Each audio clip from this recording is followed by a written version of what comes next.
What's up, y'all? My name is Jeremiah Pouncey, and I'm a Cornell veterinary student, and I'd love to welcome you through Jeremiah's Eyes, where I'm about to tell you about my experience tracking wildlife and relocating some pregnant buffalo.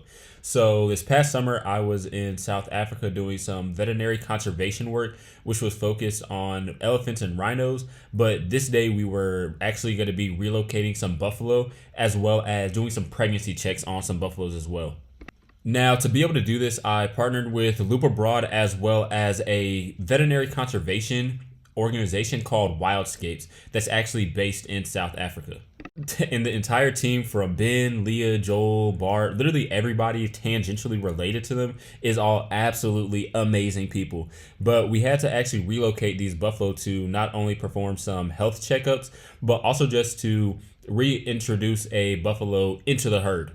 But as you can see, the herd was not too happy when we were trying to do that. So one of the big things about actually working with wildlife is the fact that you can't predict their movements, but you actually have to be really cognizant of the behaviors.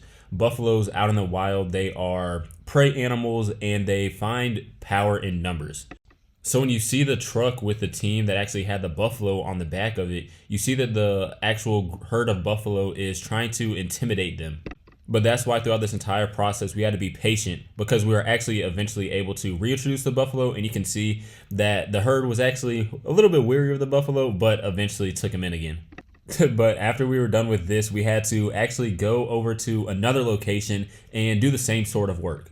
But this time we would have had to be even more patient, because it was multiple mama buffaloes with also calves in that pen as well.